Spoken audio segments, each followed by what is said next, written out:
Hi hello guys, welcome back to my channel. ಹೇಗಿದ್ದೀರಾ ಎಲ್ಲರೂ? Hope ಎಲ್ಲರೂ ಚೆನ್ನಾಗಿದ್ದೀರಾ ಅಂತ ಅಂದ್ಕೊಳ್ತೀನಿ. ನಾನು ಕೂಡ ಅಷ್ಟೇ ತುಂಬಾ ಚೆನ್ನಾಗಿದ್ದೀನಿ. ಗೈಸ್, ಯಾರ್ಯಾರು ಲೈಕ್ ಮಾಡ್ತಿದ್ದೀರಾ? ನಿಮ್ಮ ಜೀವನದಲ್ಲಿ ದೇವರು ನೀವು ಕೇಳಿದ್ದು ಎಲ್ಲನೂ ಕೊಡಲಿ, ಆಯುಸ್ಸು ಆರೋಗ್ಯ ಕೊಟ್ಟು ನಿಮಗೆ ಒಳ್ಳೇದು ಮಾಡಲಿ, ನಿಮ್ಮ ಸಕಲ ಸಂಕಷ್ಟಗಳನ್ನ ನಿವಾರಣೆ ಮಾಡಲಿ ಅಂತ ಕೇಳ್ಕೊಳ್ತೀನಿ. ಯಾಕಂದರೆ ಇನ್ನೊಬ್ರ ಕಷ್ಟಕ್ಕೆ ನೆರವಾಗೋದು ಅಷ್ಟು ಈಸಿ ಅಲ್ವಾ? ಯಾರು ಕೂಡ ಇನ್ನೊಬ್ರ ಕಷ್ಟಕ್ಕೆ ನೆರವಾಗಲ್ಲ. ನಾವು ಮಾತ್ರ ಚೆನ್ನಾಗಿರಬೇಕು, ನಾವು ಮಾತ್ರ ಬದುಕಬೇಕು, ನಮ್ಮದು ಅನ್ನೋರೇ ಜಾಸ್ತಿ ಅಲ್ವಾ ಗಾಯ್ಸ್? ಇಂಥ ಇದರಲ್ಲೂ ಕೂಡ ನೀವು ಇನ್ನೊಬ್ರ ಕಷ್ಟಕ್ಕೆ ಒಂದು ಲೈಕ್ ಕೊಡೋ ಮುಖಾಂತರ ನೆರವಾಗ್ತಿದ್ದೀರಾ ಅಂತಂದರೆ ಯಾಕೆ ನಿಮ್ಗೆ ಒಳ್ಳೇದಾಗೋದಿಲ್ಲ? ಖಂಡಿತವಾಗ್ಲೂ ಒಳ್ಳೇದಾಗುತ್ತೆ ಅಲ್ವಾ? ಸೊ ಹೊಸದಾಗಿ ನನ್ನ ಚಾನಲ್ ನೋಡ್ತಾ ಇರೋರು ಕೇಳ್ಬೋದು, ಯಾವ ರೀತಿ ಮೇಡಮ್ ನಾವೊಂದು ಲೈಕ್ ಕೊಡೋದ್ರಿಂದ ಇನ್ನೊಬ್ರು ಕಷ್ಟಕ್ಕೆ ನೆರವಾಗ್ತೀವಿ ಅಂತ ಕೇಳ್ಬೋದು. ಅಂದರೆ ಗೈಸ್, ನಿಮ್ಮ ಲೈಕಿಂದ ವಿಡಿಯೋ ಅನ್ನೋದು ಆದಷ್ಟು ಲೀಕ್ ಆಗುತ್ತೆ, ಓಕೆನಾ? ದಯವಿಟ್ಟು ಲೈಕ್ ಮಾಡಿ. ಯಾಕಂದರೆ ತುಂಬ ಲೈಕ್ಸ್ ಅನ್ನೋದು ಕಮ್ಮಿ ಆಗಿಬಿಟ್ಟಿದೆ. ಆ ಥರ ತಪ್ಪನ್ನ ಮಾಡೋಕ್ಕೆ ಹೋಗ್ಬಿಡಿ. ಇನ್ನೊಬ್ರ ಕಷ್ಟಕ್ಕೆ ಹೆಲ್ಪ್ ಮಾಡಿ ಅಷ್ಟೇ, ಒಂದು ರಿಕ್ವೆಸ್ಟ್ ಅಂತ ಅಂದ್ಕೊಳ್ಳಿ ನಂದನ್ನು. ಅಂದರೆ ಎಷ್ಟೊಂದು ಜನ ಕಷ್ಟದಲ್ಲಿರ್ತಾರೆ ಅಲ್ವಾ? ನಿಮಗೆ ಕಷ್ಟ, ನೀವು ಇನ್ನೊಬ್ಬರಿಗೆ ಹೆಲ್ಪ್ ಮಾಡಿದ್ರೆ ಗಾಯ್ಸ್, ನಿಜವಾಗ್ಲೂ ನಿಮ್ಮ ಕಷ್ಟ ಅಂತ ಬಂದಾಗ ನಿಮ್ಮ ಕಷ್ಟ ಕಾಲದಲ್ಲಿ ದೇವರು ನಿಮ್ಮನ್ನ ಖಂಡಿತವಾಗ್ಲೂ ಕೈ ಹಿಡಿತಾರೆ. ಯಾಕಂದರೆ ಅದು ನನ್ನ ಎಕ್ಸ್ಪೀರಿಯನ್ಸ್, ಓಕೆನಾ? ಯಾಕಂದರೆ ನನಗೇನು ಗೊತ್ತು, ನಾನು ಅದನ್ನು ತಿಳಿಸ್ಕೊಡ್ತಾ ಹೋಗ್ತೀನಿ. ನಿಮ್ಮ ಕರ್ತವ್ಯ ಏನು ಅಂತಂದರೆ, ನಾನು ಹೇಳುವಂಥ ರೆಮಿಡಿಗಳನ್ನ ಮಾಡಿಕೊಂಡು ನಿಮ್ಮ ಕಷ್ಟಗಳನ್ನ ಕಳ್ಕೊಳ್ಳಿ, ಜೊತೆಗೆ ಒಂದು ಲೈಕ್ ಕೊಡೋ ಮುಖಾಂತರ ಇನ್ನೊಬ್ಬರ ಕಷ್ಟಕ್ಕೆ ನೆರವಾಗಿ, ಓಕೆನಾ? ಸೊ ಹೊಸದಾಗಿ ಚಾನಲ್ ನೋಡ್ತಾ ಇರೋರು ದಯವಿಟ್ಟು ಸಬ್ಸ್ಕ್ರೈಬ್ ಮಾಡಿಕೊಂಡು ಸಪೋರ್ಟ್ ಮಾಡಿ. ಏನಾದ್ರು ಡೌಟ್ ಇದ್ದರೆ ಕಮೆಂಟ್ ಮಾಡಿ, ಖಂಡಿತವಾಗ್ಲೂ ನಾನು ಅದರಲ್ಲಿ ಆನ್ಸರ್ ಮಾಡ್ತೀನಿ. ಜೊತೆಗೆ ಏನಾದರೂ ನಿಮಗೆ ಈ ರೀತಿ ಪ್ರಾಬ್ಲಮ್ಸ್ ಇದೆ, ಆ ರೀತಿ ಪ್ರಾಬ್ಲಮ್ಸ್ ಇದೆ, ಅದಕ್ಕೆ ರೆಮಿಡಿಗಳು ಬೇಕು ಅಂದರೆ ಅದನ್ನು ಕೂಡ ನೀವು ಕಮೆಂಟ್ ಮಾಡ್ಬೋದು. ನಾನು ಅದರಲ್ಲಿ ಖಂಡಿತವಾಗ್ಲೂ ಆನ್ಸರ್ನ ಮಾಡ್ತೀನಿ ಗೈಸ್, ಓಕೆನಾ? ಸೊ ಬನ್ನಿ, ತಡ ಮಾಡ್ದೇನೆ ಇವತ್ತಿನ ರೆಮಿಡಿನ ಹೇಳ್ತೀನಿ, ಓಕೆನಾ? ಸೊ ನಾಳೆ ಬಂದು ಶುಕ್ರವಾರ ಇದೆ ಅಲ್ವಾ? ಅದರಲ್ಲೂ ಆಷಾಢ ಮಾಸ ಬೇರೆ ನಡೀತಾ ಇದೆ. ಆಷಾಢ ಮಾಸದಲ್ಲಿ ಗಾಯ್ಸ್, ದೇವಿನ ನೀವು ಆರಾಮಾಗಿ ಹೋಲಿಸ್ಕೊಳ್ಬೋದು, ಸರಿನಾ? ಕೆಲವೊಂದು ನಿಯಮಗಳನ್ನ ಪಾಲನೆ ಮಾಡ್ತಾ, ಜೊತೆಗೆ ನಾನು ಹೇಳುವಂಥ ರೆಮಿಡಿಗಳನ್ನ ನೀವು ಮಾಡ್ಕೊಂಡು ಹೋದರೆ ಖಂಡಿತವಾಗ್ಲೂ ಮತ್ತು ಮಹಾಲಕ್ಷ್ಮಿ ಸ್ಥಿರವಾಗಿ ನಿಮ್ಮ ಮನೆಯಲ್ಲಿ ನೆಲೆ ಊರೇ ಊರ್ತಾರೆ, ಓಕೆನಾ? ಯಾಕಂದರೆ ಆಷಾಢ ಮಾಸಕ್ಕೆ ಅಷ್ಟೊಂದು ಪವರ್ಫುಲ್ಲು ದುರ್ಗಾ ಶಕ್ತಿಗಳನ್ನ, ಅಂದರೆ ಶಕ್ತಿ ದೇವತೆ ದುರ್ಗಾ ಮಾತೆ ಆಗಿರ್ಬೋದು, ಚಾಮುಂಡೇಶ್ವರಿ ತಾಯಿ ಆಗಿರಬಹುದು, ಈ ರೀತಿ ಶಕ್ತಿ ದೇವತೆಗಳನ್ನ, ಗ್ರಾಮ ದೇವತೆಗಳನ್ನ ಪೂಜಿಸುವಂತಹ ಟೈಮ್ ಇದು ಅಲ್ವಾ? ಇಂಥ ಟೈಮಲ್ಲಿ ನೀವು ಯಾವುದೇ ಒಂದು ರೆಮಿಡಿಗಳನ್ನ ಮಾಡಿಕೊಂಡ್ರು ಕೂಡ ತಾಯಿ ನಿಮಗೆ ಖಂಡಿತವಾಗ್ಲೂ ಒಲಿತಾರೆ. ಜೊತೆಗೆ ನಿಮ್ಮ ಸಕಲ ಸಂಕಷ್ಟಗಳು ಕೂಡ ಕಳೀತಾರೆ, ಸರಿನಾ? ಸೊ ಈ ಒಂದು ರೆಮಿಡಿನ ನೀವು ಗ್ಯಾಸ್ ಸ್ಟವ್ ಕೆಳಗಡೆ ಮಾಡ್ಕೊಳ್ಬೇಕು. ಈಗ ನಾಳೆ ಬಂದು ಶುಕ್ರವಾರ ಇದೆ ಅಲ್ವಾ? ಶುಕ್ರವಾರದಲ್ಲಾದರೂ ಮಾಡ್ಕೋಬೋದು, ಇಲ್ಲ ಮಂಗಳವಾರದಲ್ಲಾದ್ರೂ ಮಾಡ್ಕೊಬೋದು, ಅಮಾವಾಸ್ಯೆ ಹುಣ್ಣಿಮೆಲ್ಲೂ ಕೂಡ ಇದನ್ನು ಮಾಡ್ಕೊಳ್ಬೋದು. ನಾಳೆ ಬಂದು ಶುಕ್ರವಾರ ಇದೆ, ಅದರಲ್ಲೂ ತುಂಬ ಶ್ರೇಷ್ಠವಾದ ಆಷಾಢ ಮಾಸದ 3ನೇ ಶುಕ್ರವಾರ ಇದೆ ಅಲ್ವಾ?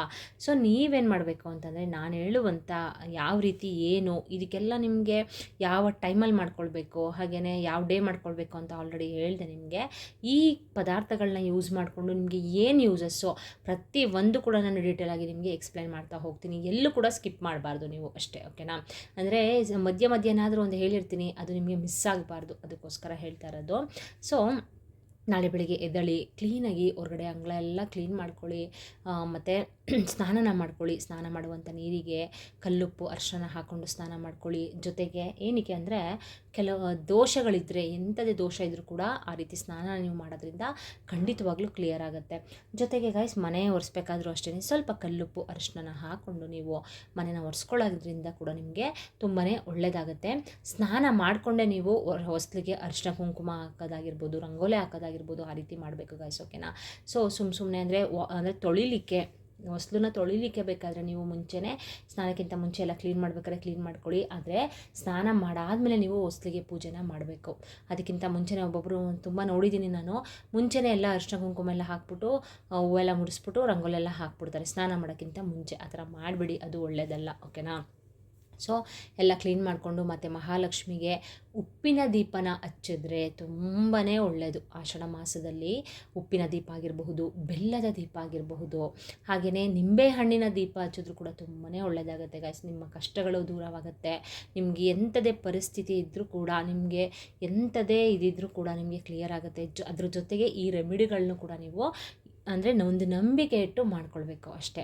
ನಂಬಿಕೆ ಎಲ್ಲಿರುತ್ತೋ ಮತ್ತು ಮಹಾಲಕ್ಷ್ಮಿ ಖಂಡಿತವಾಗ್ಲೂ ಅಲ್ಲಿ ನೆಲೆಸಿರ್ತಾರೆ. ಜೊತೆಗೆ ಸ್ವಚ್ಛತೆ ಎಲ್ಲಿರುತ್ತೋ ಅಲ್ಲೂ ಕೂಡ ಮತ್ತು ಮಹಾಲಕ್ಷ್ಮಿ ಖಂಡಿತವಾಗ್ಲೂ ಸ್ಥಿರ ಊರ್ತಾರೆ, ಸರಿನಾ? ಸೊ ಅಡುಗೆ ಮನೆಯಲ್ಲಿ ನೀವು ಈ ರೀತಿ ರೆಮಿಡಿಗಳನ್ನ ಮಾಡ್ಕೊಳ್ಳೋದ್ರ ಜೊತೆಗೆ ಅಡುಗೆ ಮನೆನ ಆದಷ್ಟು ಕ್ಲೀನಾಗಿ ಇಟ್ಕೊಳ್ಳಿ. ಧೂಳೆಲ್ಲ ಅಲ್ಲೆಲ್ಲ ಇರುತ್ತೆ ಮನೇಲಿ, ಆ ಥರ ಎಲ್ಲ ಮಾಡಬೇಡಿ. ಅಡುಗೆ ಮನೆಯಲ್ಲಿ ಉಪ್ಪು ಮತ್ತು ಹುಣಸೆಹಣ್ಣು, ಅರಿಶಿನ, ಮಸಾಲೆ ಐಟಮ್ಗಳು, ಅಕ್ಕಿ ಯಾವುದು ಕೂಡ ಖಾಲಿ ಆಗೋಕ್ಕಿಂತ ಮುಂಚೆನೇ ಸ್ವಲ್ಪ ಇದ್ದಾಗಲೇ ತೊಗೊಬಂದು ಫಿಲ್ ಮಾಡ್ಕೊಳ್ಳಿ. ಯಾವುದು ಕೂಡ ಖಾಲಿ ಆಗಬಾರ್ದು. ಜೊತೆಗೆ ಕಲ್ಲುಪ್ಪನ್ನ ನೀವು ಶುಕ್ರವಾರ ಮನೆಗೆ ತರೋದ್ರಿಂದ ತುಂಬಾ ಒಳ್ಳೆಯದಾಗತ್ತೆ, ಸರಿನಾ. ಶುಕ್ರವಾರನೇ ತೊಗೊಂಡು ಬನ್ನಿ, ತುಂಬಾ ಒಳ್ಳೆಯದಾಗುತ್ತೆ. ತಂದುಬಿಟ್ಟು ನೀವು ದೇವಿ ಮುಂದೆ ಇಟ್ಟು ಕೂಡ ನೀವು ಪೂಜೆ ಮಾಡ್ಬೋದು. ನಾನು ಹಲವಾರು ರೆಮಿಡಿಗಳನ್ನ ತಿಳಿಸ್ಕೊಟ್ಟಿದ್ದೀನಿ ಗೈಸ್, ಎಲ್ಲಾದ್ರದ್ದು ನಾನು ಡಿಸ್ಕ್ರಿಪ್ಷನ್ ಲಿಂಕನ್ನು ಹಾಕಿರ್ತೀನಿ. ಒಮ್ಮೆ ಚೆಕ್ ಮಾಡ್ಕೊಳ್ಳಿ, ಇದನ್ನು ಚೆಕ್ ಮಾಡಿಕೊಂಡು ನಂಬಿಕೆ ಇಟ್ಟು ಶ್ರದ್ಧಾ ಭಕ್ತಿಯಿಂದ ಮಾಡ್ಕೊಳ್ಳಿ, ತುಂಬಾ ಒಳ್ಳೆಯದಾಗತ್ತೆ, ಓಕೆನಾ. ಸೊ ಅಡುಗೆ ಮನೆಯಲ್ಲಿ ಕ್ಲೀನಾಗಿ ಇಟ್ಕೊಳ್ಳಿ, ಸಿಂಕಲ್ಲೆಲ್ಲ ಪಾತ್ರೆಗಳ ಹಂಗಂಗೆ ಹಾಕಿ ಬಿಸಾಡೋದು ಆ ಥರ ಎಲ್ಲ ದಯವಿಟ್ಟು ಮಾಡೋಕ್ಕೆ ಹೋಗ್ಬಿಡಿ. ಗ್ಯಾಸ್ ಸ್ಟವ್ ಎಲ್ಲ ಕ್ಲೀನಾಗಿ ಇಟ್ಕೊಳ್ಳಿ, ಗ್ಯಾಸ್ ಸ್ಟವ್ಗೂ ಅಷ್ಟೇ ಪೂಜೆ ಮಾಡಿ ಅದಾದಮೇಲಿಂದ ನೀವು ಹಾಲು ಕಾಯಿಸುವಂಥದ್ದು, ನೀರು ಕಾಯಿಸುವಂಥದ್ದು ಆ ಥರ ಮಾಡ್ಕೊಳ್ಳಿ. ಮತ್ತೆ ಪದೇ ಹಾಲೆಲ್ಲ ಉಕ್ಸೋದು ಆ ಥರ ಎಲ್ಲ ಮಾಡಬೇಡಿ. ಅನ್ನ ಸೀಸೋದು, ಸಾಂಬಾರು ಸೀಸೋದು ಆ ಥರ ಎಲ್ಲ ಮಾಡಬೇಡಿ. ಅದೆಲ್ಲ ಒಂದು ದಾರಿದ್ರ್ಯ ಅನ್ನೋದನ್ನ ಕ್ರಿಯೇಟ್ ಮಾಡುತ್ತೆ, ಒಂದು ದಾರಿದ್ರ್ಯ ದೇವತೆ ಅನ್ನೋದು ನಿಮ್ಮ ಮನೆಯೊಳಗಡೆ ಬಂದು ಸೇರಿಕೊಳ್ಳುತ್ತೆ, ಓಕೆನಾ. ಆವಾಗ ನಿಮಗೆ ಏನೇ ಮಾಡಿದ್ರೂ ಕೂಡ ಬರೀ ಕಷ್ಟನೇ ಅನುಭವಿಸ್ತೀರ ಹೊರತು ಯಾವುದ್ರಲ್ಲೂ ಕೂಡ ನಿಮಗೆ ಒಳ್ಳೆಯದಂತೂ ಆಗೋದಿಲ್ಲ, ಆ ರೀತಿ ಆಗುತ್ತೆ. ಸೊ ನೀವೇನು ಮಾಡಬೇಕು ಅಂದರೆ ಈ ರೀತಿ ಕೆಲವೊಂದು ನಿಯಮಗಳನ್ನ ಪಾಲಿಸೋದ್ರಿಂದ ಖಂಡಿತವಾಗ್ಲೂ ನಿಮಗೆ ಒಳ್ಳೆಯದಂತೂ ಆಗೇ ಆಗುತ್ತೆ ಗಾಯ್ಸ್, ಸರಿನಾ. ಸೊ ಈ ಒಂದು ರೆಮಿಡಿನ ನೀವು ನಾಳೆ ರಾತ್ರಿ ಶುಕ್ರವಾರ ಮಲ್ಗೋಕ್ಕಿಂತ ಮುಂಚೆ ನೀವು ಈ ಒಂದು ರೆಮಿಡಿನ ಮಾಡ್ಕೊಳ್ಬೇಕಾಗತ್ತೆ. ನೋಡಿ, ನಾನಿಲ್ಲಿ ನಿಮಗೆ ತೋರಿಸುವಂಥದ್ದು 9 ಕಾಳು ಮೆಣಸನ್ನ ನಾನು ತೊಗೊಂಡಿದ್ದೀನಿ ನೋಡಿ ಇಲ್ಲಿ, ಆಯಿತಾ. ಕಾಳು ಮೆಣಸು ಅನ್ನೋದು ತುಂಬಾ ಘಾಟು ಅಲ್ವಾ. ನಿಮ್ಮ ಮನೆಯಲ್ಲಿ ಯಾವುದೇ ಒಂದು ನೆಗೆಟಿವಿಟಿ ಏನಾದ್ರು ಇದ್ದರೆ ಅದರಿಂದನೇ ನಿಮಗೆ ಸಮಸ್ಯೆಗಳು ಅನ್ನೋದು ಕಾಡ್ತಾ ಇರುತ್ತೆ ಗಾಯ್ಸ್, ಓಕೆನಾ. ಸೊ ಆ ನೆಗೆಟಿವಿಟಿನ ನೀವು ಮನೆಯಿಂದ ಹೊರಗಡೆ ಓಡಿಸ್ಬೇಕು ಅಂದರೆ ಈ ರೀತಿ ಘಾಟಾಗಿ ಇರುವಂಥ ಪದಾರ್ಥಗಳನ್ನ ನೀವು ಯೂಸ್ ಮಾಡಬೇಕು, ಸರಿನಾ. ನೋಡಿ, ಅದ್ರ ಜೊತೆಗೆ ಬೇರೆ ಥರನೂ ನಾನು ತಿಳಿಸ್ಕೊಟ್ಟಿದ್ದೀನಿ, ಅದನ್ನು ಕೂಡ ಯೂಸ್ ಮಾಡ್ಕೊಳ್ಳಿ. ಖಂಡಿತವಾಗ್ಲೂ ಎಂಥದೇ ನೆಗೆಟಿವಿಟಿ ಇದ್ದರೂ ಕೂಡ ನಿಮ್ಮ ಮನೆಯಿಂದ ಹೊರಗಡೆ ಹೋಗುತ್ತೆ, ಓಕೆನಾ. ಸೊ ಕಾಳು ಮೆಣಸನ್ನು ತೊಗೊಳ್ಳಿ, 9 ಕಾಳು ಮೆಣಸೇ ಆಗಬೇಕು. ಅದನ್ನು ತಗೊಂಡು ಇದ್ರ ಜೊತೆಗೆ ಸೇರಿಸ್ಕೋಬೇಕಾಗತ್ತೆ. ನೆಕ್ಸ್ಟ್ ಗೈಸ್ ಇಲ್ಲಿ ನಾನು ಒಂದು ಚಕ್ಕೆನ ತೊಗೊಂಡಿದ್ದೀನಿ, ಸರಿನಾ. ಚಕ್ಕೆನೂ ಕೂಡ ಅಷ್ಟೇ, ಮತ್ತು ಮಹಾಲಕ್ಷ್ಮಿಗೆ ಈ ಮಸಾಲೆ ಐಟಮ್ಗಳಂದರೆ ತುಂಬಾ ಪ್ರಿಯವಾದದ್ದು ಅಲ್ವಾ. ಸೊ ಹಾಗೆಯೇ ಒಂದು ನೆಗೆಟಿವಿಟಿನ ಹೊರಗಡೆ ಹಾಕುವಂಥ ಶಕ್ತಿ ಈ ಚಕ್ಕೆಗೂ ಕೂಡ ಇದೆ. ಅದಕ್ಕೋಸ್ಕರ ಒಂದೇ ಒಂದು ಚಕ್ಕೆನ ತೊಗೋಬೇಕಾಗತ್ತೆ. ಜೊತೆಗೆ ಇಲ್ಲಿ ನೋಡಿ, ಒಣಮೆಣಸಿನಕಾಯಿನ ನಾನು ತೊಗೊಂಡಿದ್ದೀನಿ. ಆ ಒಣಮೆಣಸಿನ್ಕಾಯಿ ಏನು ಮಾಡುತ್ತೆ ಅಂದರೆ ಗಾಯ್ಸ್, ಅದು ಕೂಡ ಒಂದು ಘಾಟು, ಓಕೆನಾ. ತುಂಬಾ ಘಾಟು ಅದು ಅಲ್ವಾ. ಸೊ ನಿಮ್ಮ ಮನೆಯಲ್ಲಿ ಯಾವುದೇ ಒಂದು ನೆಗೆಟಿವಿಟಿನ ಹೊರಗಡೆ ಬಡಿದು ಓಡಿಸುವಂಥ ಶಕ್ತಿ ಒಣಮೆಣಸಿನ್ಕಾಯಿಗೆ ಇದೆ. ಸೊ ಅದಕ್ಕೆ ನೀವಿಲ್ಲಿ 2 ಒಣಮೆಣಸಿನ್ಕಾಯಿನ ತೊಗೋಬೇಕಾಗತ್ತೆ. ಜೊತೆಗೆ ಸಾಸಿವೆ, ಈ ಕಪ್ಪು ಸಾಸಿವೆ ಅನ್ನೋದು ಗಾಯ್ಸ್ ಒಂದು ನೆಗೆಟಿವಿಟಿನ ನಿಮ್ಮ ಮನೆಯಿಂದ ಹೊರಗಡೆ ಹಾಕೋದ್ರ ಜೊತೆಗೆ ನಿಮ್ಮ ಮನೆ ಮೇಲೆ ಬಿದ್ದಿರುವ ಅಕ್ಕಪಕ್ಕದವರ ಕೆಟ್ಟ ದೃಷ್ಟಿ ಆಗಿರ್ಬೋದು, ಕೆಟ್ಟ ಕಣ್ಣಾಗಿರಬಹುದು, ಮಕ್ಕಳು ಹಠ ಮಾಡ್ತಾ ಇರ್ತಾರೆ, ಮಕ್ಕಳ ಮೇಲೆ ದೃಷ್ಟಿಯಾಗಿರುತ್ತೆ, ಆ ಥರ ದೃಷ್ಟಿ ನಿವಾರಣೆಗೂ ಕೂಡ ನಾವು ಕಪ್ಪು ಸಾಸಿವೆನ ಯೂಸ್ ಮಾಡ್ತೀವಿ ಅಲ್ವಾ. ಸೊ ಒಂದೇ 1 ಟೇಬಲ್ ಸ್ಪೂನಷ್ಟು ನೀವು ಕಪ್ಪು ಸಾಸಿವೆನ ತೊಗೋಬೇಕು. ಜೊತೆಗೆ ಗಾಯ್ಸ್ ಇಲ್ಲಿ ನೋಡಿ, ಕಲ್ಲುಪ್ಪನ್ನ ತೋರಿಸ್ತಾ ಇದ್ದೀನಿ ಅಲ್ವಾ. ಕಲ್ಲುಪ್ಪನ್ನ ನೀವು ಯಾವ ರೀತಿ ಮಾಡಬೇಕು ಅಂತ ಹೇಳ್ತೀನಿ. ಈಗ ನಿಮ್ಮ ಮನೆಯಲ್ಲಿ ಎಷ್ಟು ಜನ ಇದ್ದೀರಾ ನೀವು, ಓಕೆನಾ. ಈಗ ಒಬ್ಬೊಬ್ರು ಮನೇಲಿ 3 ಮೆಂಬರ್ಸ್ ಇರ್ತಾರೆ, ಇನ್ನೊಬ್ರು ಮನೇಲಿ 5 ಮೆಂಬರ್ಸ್ ಇರ್ತಾರೆ, ಇನ್ನೊಬ್ರು ಮನೇಲಿ 6 ಮೆಂಬರ್ಸ್ ಇರ್ತೀರಾ, ಈ ಥರ ಇರ್ತೀರಾ ಅಲ್ವಾ.